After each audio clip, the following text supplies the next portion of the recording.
हमने human history का सबसे महंगा प्रोजेक्ट स्पेस में भेज दिया है। इवन ये टेलीस्कोप आज तक का सबसे डिलेड टेलीस्कोप है, जहां पर इसे लॉन्च काफी ज्यादा पहले हो जाना चाहिए था, लेकिन बहुत सारी प्रॉब्लम्स के बाद फाइनली ये लॉन्च हो चुका है। लेकिन अभी भी प्रॉब्लम्स खत्म नहीं हुई है, अभी भी इसे बहुत सारी चीजों को ओवरकम करना है to verify the success of its launch. Space programmes इतने डेलिकेटेड होते हैं कि एक थ्रस्टर का मिस फायर और पूरा प्रोजेक्ट खत्म हो जाएगा। लेकिन इन नेगेटिव बातों के अलावा जब हमारा जेम्स वेब टेलीस्कोप अपने डेस्टिनेशन पर पहुंच जाएगा, उसके बाद ये नासा या मैं कहूँ ह्यूमैनिटी के लिए हमारे स्पेस की ऐसी इंफॉर्मेशन हमें निकाल कर देगा जो आज से पहले हमें कोई भी नहीं दे पाया है। ये हमें उन जगहों के बारे में बताएगा जो आज तक अच्छे से डिस्कवर नहीं हो पाई है। इसी वजह से आज की वीडियो में मैं आपके साथ इस इनक्रेडिबल टेलीस्कोप के बारे में कुछ ऐसे इनक्रेडिबल फैक्ट्स बताने वाला हूँ जिसे सुनकर आपको भी मजा आ जाएगा। तो चलिए जल्दी से वीडियो को शुरू करते हैं। James Webb Space Telescope is actually lighter than its predecessor the Hubble Space Telescope. अगर हम हबल टेलीस्कोप की बात करें तो उसके एक प्राइमरी मिरर का जो डायमीटर था वो करीब 2.4 मीटर्स था, जो उसके ओवरऑल कलेक्टिंग एरिया को 4 स्क्वायर मीटर्स तक बना दे रहा था। वहीं अगर जेम्स वेब टेलीस्कोप की बात करी जाए तो उसके एक मिरर का डायमीटर है 6.5 मीटर्स, और यहाँ पर ऐसे 18 अलग अलग मिरर्स यूज करे गए हैं, जिसका टोटल कलेक्टिंग एरिया हो जाता है 25.37 स्क्वायर मीटर्स। अब यहाँ पर आप देख लो कि डिफरेंस कितना ज्यादा मैसिव है, लेकिन यही इसकी स्पेशलिटी है कि एक्चुअली में जेम्स वेब टेलीस्कोप हबल से भी हल्का है। इसका वेट है करीब 6500 किलोग्राम, जबकि हबल टेलीस्कोप जब लॉन्च हुआ था तो उसका वेट था करीब 11,100 किलोग्राम। तो इससे ये बात साबित होती है कि हम इंजीनियरिंग के फील्ड में कितना ज्यादा आगे आ चुके हैं और एक्चुअली में हम चीज़ों को कितना एफिशिएंट बनाने में काबिल हो पाए हैं। James Webb mirrors are lightest large telescope mirrors of all time. ये जो 18 मिरर्स का सेगमेंट आप देख रहे हो,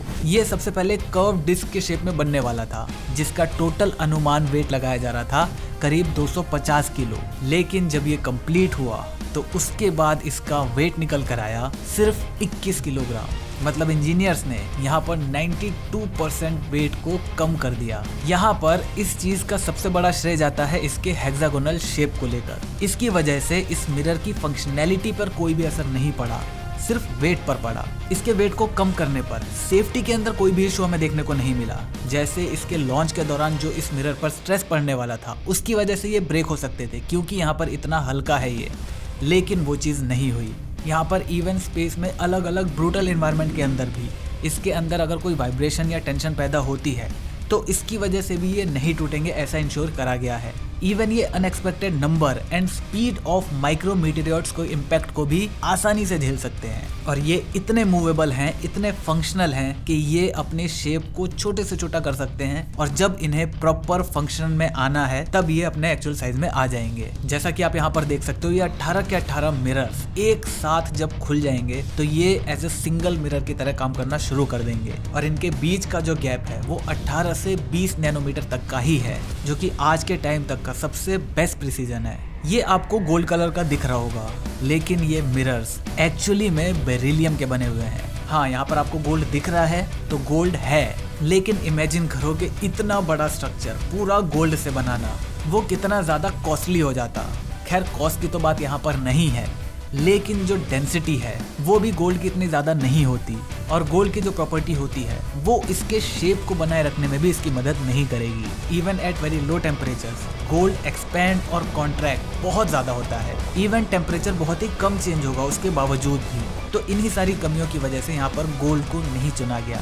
बेरिलियम इसी तरह शाइन करता है, और इवन बेरिलियम की एक और प्रॉपर्टी है कि अगर उसमें किसी तरह का इम्परफेक्शन आ जाता है या फिर मान लो मीटेरियट वगैरह का कोई इम्पैक्ट पड़ता है तो उसकी वजह से जो डिफॉर्मेशन वगैरह आएगी, जब ये मिरर दोबारा से कूल करे जाएंगे अपने ऑपरेटिंग टेम्परेचर पर, तो ये जितनी भी इम्प्योरिटीज या इम्परफेक्शंस हैं वो ऑटोमेटिकली खत्म हो जाएगी। यहाँ पर इतने बड़े स्ट्रक्चर के अंदर सिर्फ 48 ग्राम गोल्ड का यूज करा गया है। जैसा कि आपको दिख रहा है कि यहाँ पर गोल्ड की कोटिंग है, तो मतलब गोल्ड तो यूज करा गया है, लेकिन वो प्रॉपर तरीके से यूज नहीं करा जा सकता था, हमने पिछले पॉइंट में ही बताया। तो यहाँ पर एक बहुत ही स्पेशल ट्रीटमेंट के जरिए सिर्फ 100 नैनोमीटर्स की कोटिंग करी गई है ताकि ये अपने काम को प्रॉपर कर सके। इसका जो रिफ्लेक्टिंग कैपेबिलिटीज हैं वो यहाँ पर मेंटेन रहे। अगर आपको 100 नैनोमीटर्स के बारे में बताऊं, ये सिर्फ 600 गोल्ड एटम जितनी थिकनेस है।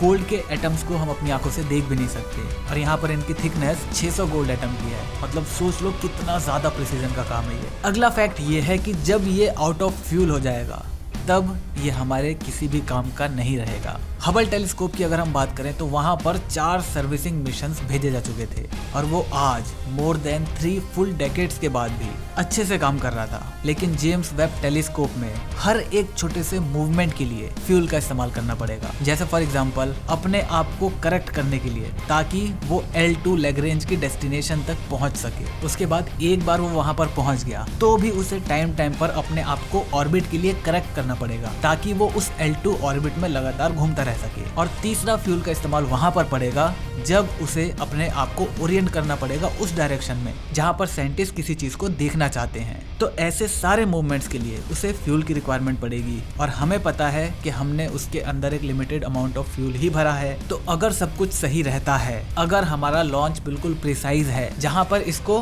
डेस्टिनेशन तक पहुंचने के लिए बहुत ज्यादा फ्यूल का इस्तेमाल ना करना पड़े, तब जाकर ये हमारे लिए अच्छे खासे टाइम तक इन्फॉर्मेशन हमें पहुंचा सकता है। लेकिन 5 से 10 साल बाद इसकी रिक्वायरमेंट हमारे लिए लगभग खत्म सी हो जाएगी। लेकिन 5 से 10 साल बाद के टाइम फ्रेम में जब इसमें फ्यूल नहीं रहेगा तब ये हमारे किसी भी काम का नहीं रहेगा। हालांकि साइंटिस्ट ने इस चीज को दिमाग में रखा था कि जब इसकी लाइफ खत्म हो जाएगी तो ये हमारे किसी भी काम का नहीं रहेगा, लेकिन इसके बावजूद भी इसके अंदर एक रीफ्यूलिंग सिस्टम ऐड करा गया है। अगर 5 से 10 साल के अंदर हम कुछ ऐसा बना सके जो L2 लैग्रेंज तक पहुंच सके, उसके अंदर किसी भी क्रू के होने की जरूरत ना पड़े, वो अपने आप जेम्स वेब टेलीस्कोप के साथ डॉक कर सके, उसके रिफ्यूल सिस्टम को एक्सेस कर सके और उसे रिफ्यूल कर सके। अगर हमने कोई ऐसी टेक्नोलॉजी बना ली तो शायद हम इस वेब टेलीस्कोप की लाइफ को और भी ज्यादा एक्सटेंड कर पाएंगे। अब ये चीज हो पाएगी या नहीं हो पाएगी वो तो बिल्कुल अलग बात है, लेकिन साइंटिस्ट ने अपनी तरफ से कोशिश जरूर कर दी। अगर डेवलप हुई तो अच्छी बात है, नहीं हुई तो ये वैसे भी इतने ही टाइम फ्रेम के लिए बनाया गया था।